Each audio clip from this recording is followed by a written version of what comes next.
Concorde, the airliner that makes supersonic travel a reality. Sleek and graceful, flying twice the speed of sound, a symbol of prestige with a perfect safety record. But 113 people will perish in just 120 seconds. Now, using cutting-edge computer technology, we reveal exactly what went wrong.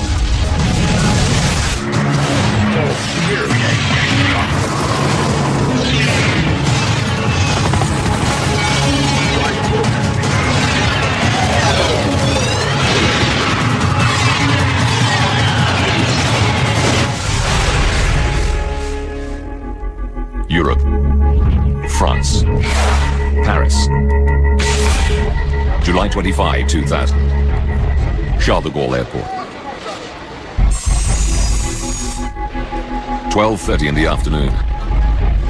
100 men, women and children check in for flight AF 4590. They come from all over Germany and are expecting the trip of a lifetime. A dream holiday. It starts with a supersonic flight on Concorde to New York. Then, a luxury cruise in the Caribbean. Concorde is a plane like no other. Elegant, luxurious, and above all, super fast. Flying at more than 2,200 kilometers per hour, Concorde links North America to London or Paris in 3 3/4 hours. Concorde's unique shape, with a pencil-thin cabin and vast delta wings, enable her to race across the sky at 3 kilometers every 6 seconds. John Hutchinson has flown Concorde for 15 years. Best way of describing it is simply to say that it was a thoroughbred. It was a beautiful, responsive, powerful airplane, like, I don't know, Kentucky Derby winner, if you like. By 1:30, all of the passengers are checked in for their supersonic trip. The pilot, Captain Christian Marty, is already in the cockpit preparing for the flight. The holidaymakers are in good hands. 54-year-old Marty is one of Air France's most experienced pilots. An adventurer of extraordinary talents. In 1982, Christian Marty was the first Frenchman to windsurf across the Atlantic. He's a national celebrity. On board Concorde, Captain Marty runs through his pre-flight check. His air traffic controller is the experienced Gilles Logelin, who arrives to start his afternoon shift. I was on GTL, the Southern Control Tower of Paris Airport, Charles de Gaulle. This particular day I was not supposed to work. One of my colleagues the day before asked me for a transfer of shift, so he did my morning shift and I did his afternoon shift. With the change of shift comes an unexpected bonus. Gilles Logelin is now the controller responsible for Concorde's departure. The Concorde is one of the most beautiful planes I've ever seen. The line is pure.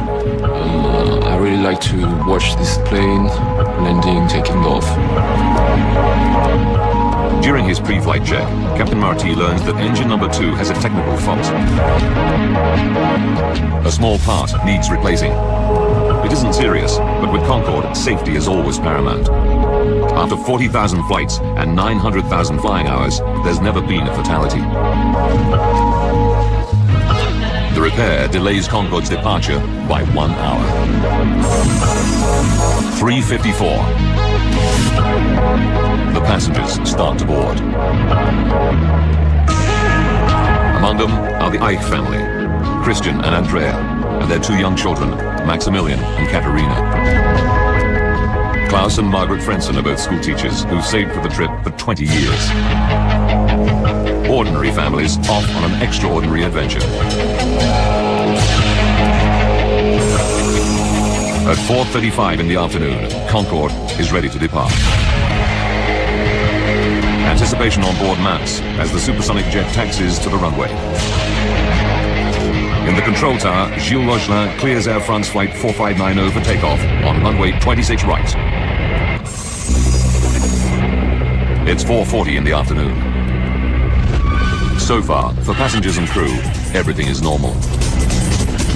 Captain Marty lines up the plane at the start of the runway, ready to release the power of Concorde's 4 Rolls-Royce engines. For senior pilot John Hutchinson, a moment like this is always special. As you open the throttles up to full power, you feel this huge surge of power in the small of your back as the airplane accelerates down the runway, and you just get the feeling that the one thing the airplane wants to do at that point is to get into the air as quickly as possible, into its natural environment.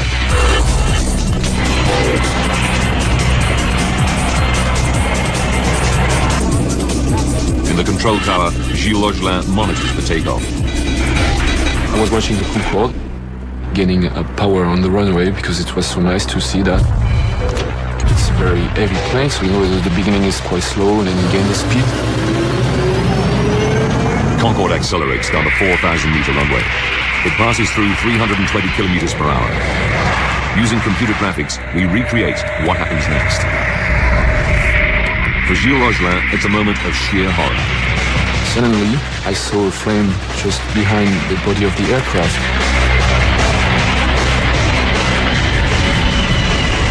So I jumped on my mic to say, Air France 4590, you have flames behind you. Captain Marty cannot see the flames, but accelerating through 328 kilometers per hour, Concorde is committed to the takeoff. There are only 2,000 meters of runway left, but Concorde needs 3,000 meters to have any chance of stopping safely. After the speed, whatever is the situation, the plane has to take off. It could not abort the takeoff. And as I was watching the flames, I saw the nose of the Concorde lifting up. At 4:43 and 15 seconds, Captain Marty pulls on the control stick. Concorde takes to the air. This is how Concorde flight AF4590 appears to witnesses. Martine Bournet works in an office on the western edge of the airport. At 4:44, she sees a terrifying sight. I was looking out of my window and I saw Concorde taking off very slowly with the back of the plane on fire. I was really afraid. Because of the flames, I was convinced that the plane was going to explode right here in front of the office. The stricken airliner flies directly overhead.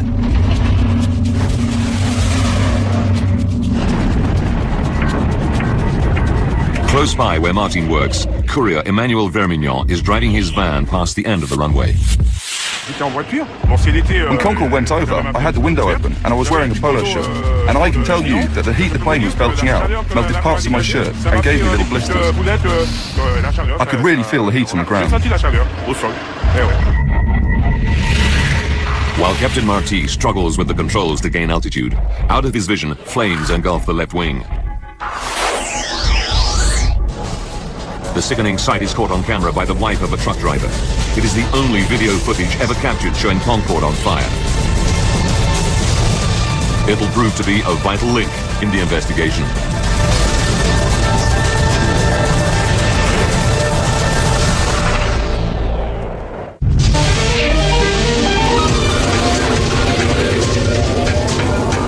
At Paris Airport, a supersonic Concorde has just taken off, but now the plane is on fire and 109 people on board are facing peril. The next 69 seconds will be critical. 4:43 and 30 seconds. Concorde is struggling to remain in the air.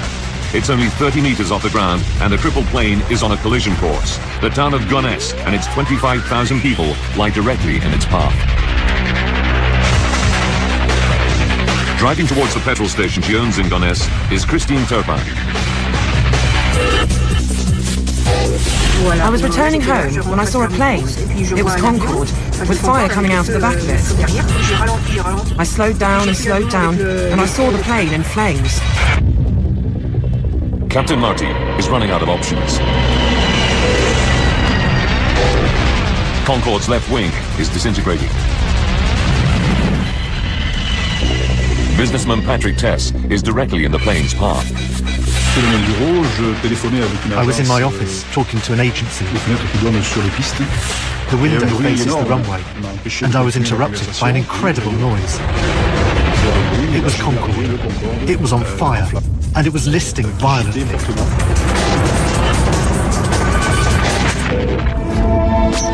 Concorde lurches to the left. The plane stalls and plunges to the ground. It's 4:45.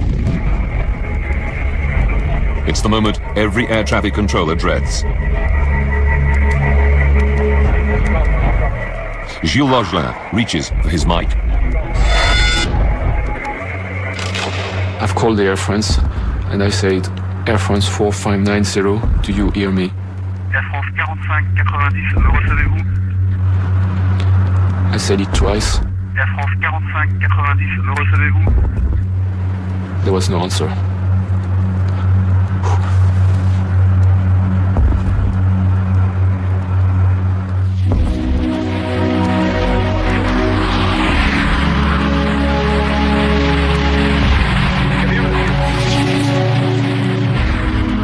The supersonic jet, loaded with fuel and 109 people on board, crashes right on top of a hotel on the outskirts of Gonesse.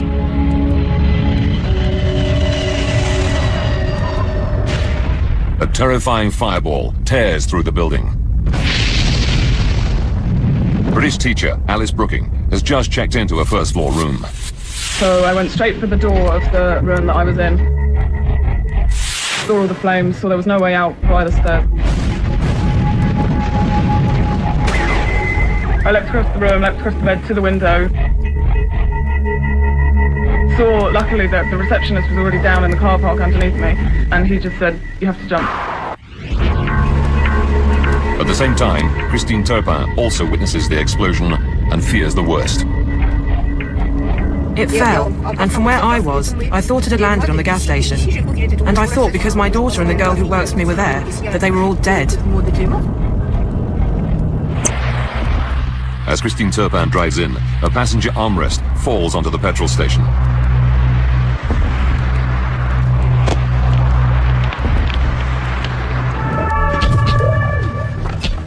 Within 8 minutes of the crash, dozens of fire engines and ambulances race to the scene.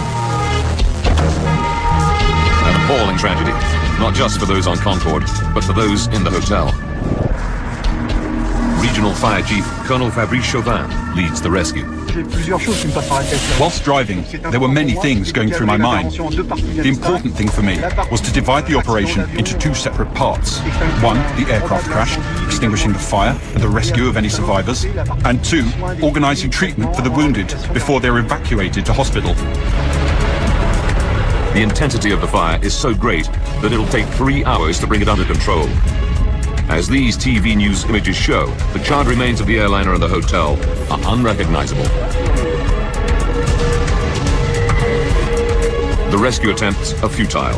113 people die, 4 from the hotel and 109 passengers and crew in Concorde.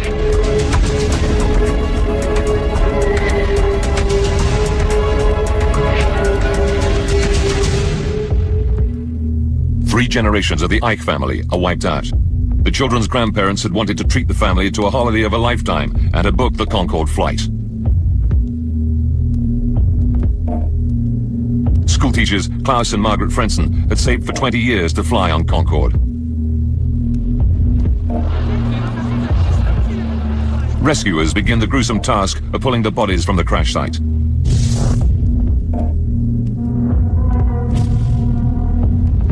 One of the hotel workers to die is a 19-year-old student, Kenza Rashid. She joined the staff of the Hotelissimo only the day before the crash to earn some holiday money. Another victim is chambermaid Devrani Chandang Singh. She dies leaving behind her 2 children. Most of the bodies are burned beyond recognition, and the forensic pathologists can only identify victims by their dental records.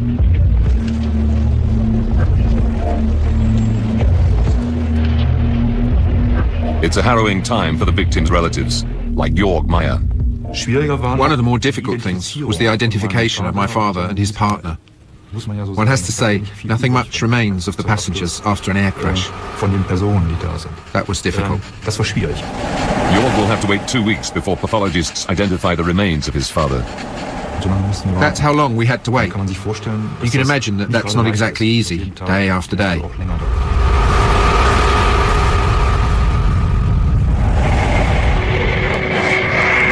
The crash takes everyone by surprise. Concorde, the queen of the skies, the plane that makes supersonic travel a reality, people's dreams come true, had never had a fatal accident. Until this moment.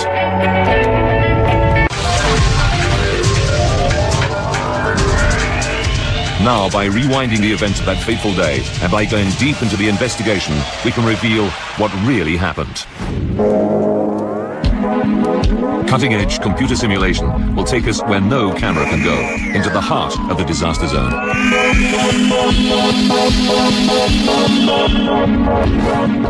The French Bureau of Air Accidents send their top investigators. Using their data, we can now piece together the deadly chain of events to find out what really caused this terrible tragedy. As the investigation begins, nothing is off limits. Did pilot Captain Marty make a fatal error? Or was there a fault hidden within the perfect plane?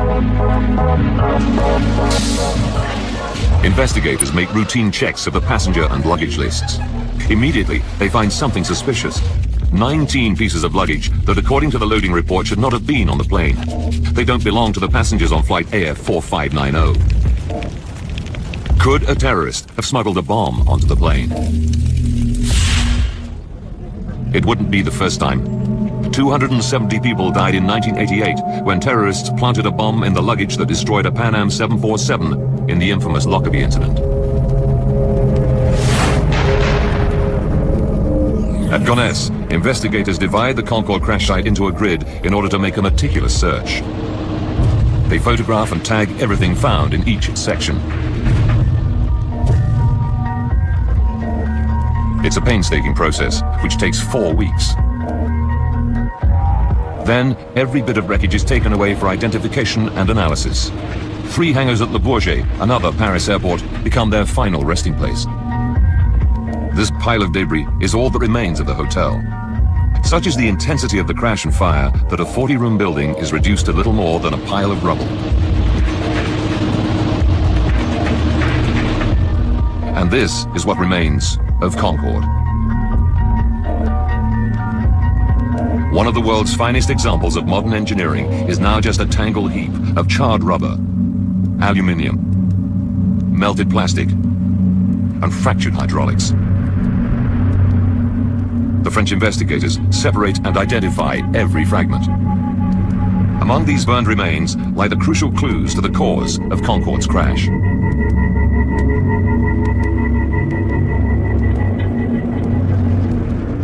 Within hours, the French Bureau of Air Accidents team recover the black boxes. These devices are carried on all airliners to record important technical data and, crucially, the pilot's conversation from the cockpit. They analyze the black boxes. They hear no sound of an explosion. It's clear to them, terrorism is not to blame. The investigators are forced to look for a new lead. They focus on the last-minute engine repair Captain Marty orders just before takeoff. They know Concorde returned from New York the previous day with a faulty thrust reverser on engine number 2. Thrust reversers help to slow the planes down after they've landed.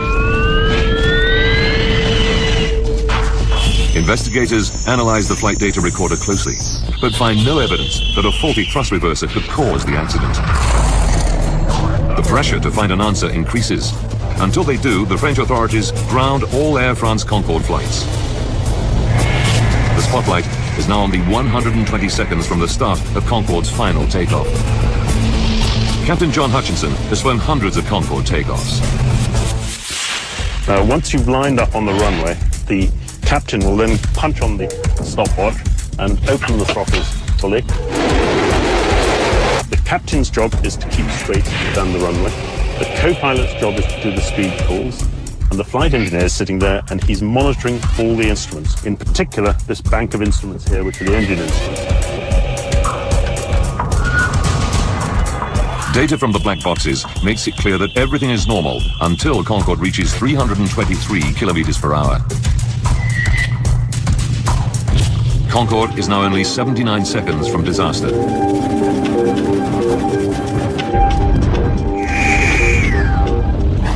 Data recorders reveal a sudden loss of power in both engines under the left wing. Immediately, the black box picks up the dramatic warning from the control tower. Airport 4590, your plane's behind you.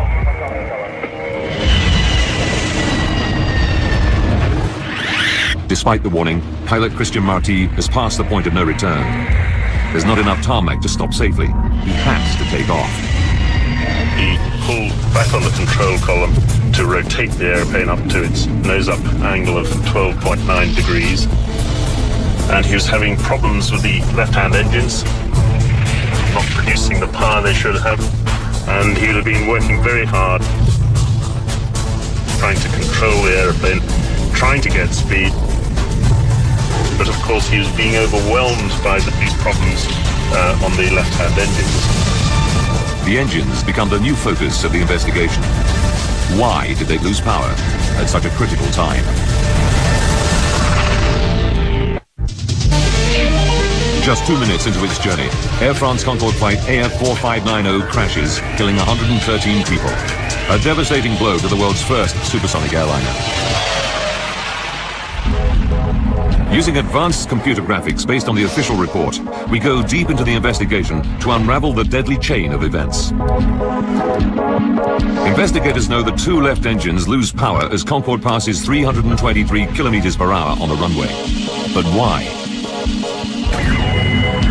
Then, an important new clue. The French investigators find several fragments of tyre on the runway. One of them weighs 4.5 kilograms. Tests quickly confirm they belong to Concorde. It's a significant lead. Why? Because Concorde's tyres inflate to extremely high pressures, which make them more likely to burst than other aircraft, especially during takeoff and landing. Pilot John Hutchinson explains. And in fact, when the captain pulls back to rotate, he's actually compressing the undercarriage into the runway, so there's even more stress on the tyres and the wheels at that particular point. This additional pressure makes Concorde's tyres even more vulnerable. Now they're onto something. The French accident investigators go back through the records and discover that for Concorde, tyre blowouts are far from rare. They identify over 50 cases of tyre burst on takeoff and landing over 24 years.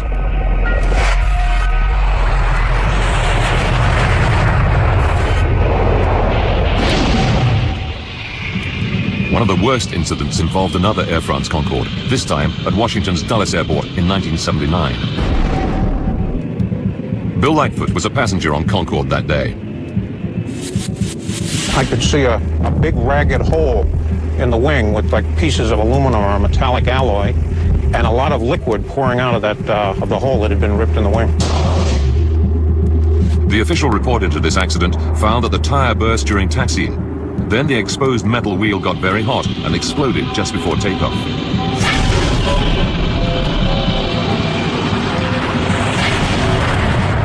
The plane took off, but 20 minutes later returned safely to the ground. The plane survived this scare, but it caused a major overhaul of tyre safety. Concorde engineers installed sensors to detect underinflated tyres, modified inspection procedures for wheels before every flight, and most importantly, as aviation expert David Learmont explains, developed stronger tyres that can carry twice their normal load.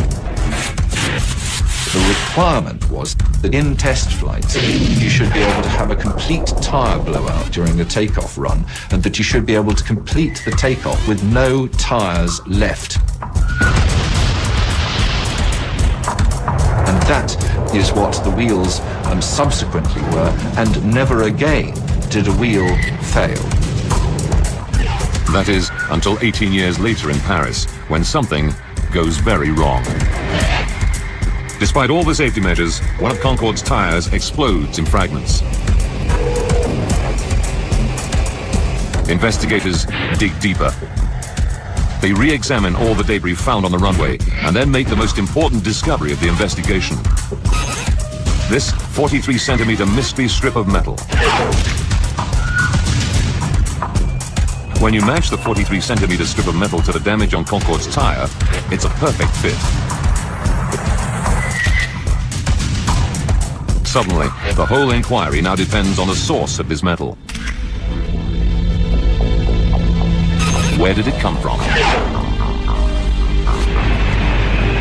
It takes 5 weeks of painstaking detective work. comparing it to the thousands of parts that make up aircraft. Then, a breakthrough. They discover the metal strip comes from the engine mounting of a DC-10. The flight log from Paris reveals a Continental Airlines DC-10 took off 5 minutes before Concorde. They track down the plane to Houston, Texas, and incredibly find the engine has a missing part. It's the metal strip, fitted 16 days earlier during maintenance on the DC-10. When David Learmont first sees the photographs of the strip of metal, he's astonished. It had really rough edges, and this was not just rough edges because Concorde had run over it. It had been cut roughly. The edges were not straight, not even when it was made. The other thing is that it had holes drilled in it for putting screws or rivets through, and these were all over the place. Investigators now have a very strong theory about how the strip of metal contributed to the crash. 81 seconds before the crash, Concorde AF 4590 is traveling at 323 kilometers per hour down the runway. The tyre hits the metal strip. The tyre explodes, and a massive 4.5 kilogram chunk of rubber from the tyre flies at high speed up into the wing. But Concorde's fuel tanks are in the wings, and the delta-shaped wing is not designed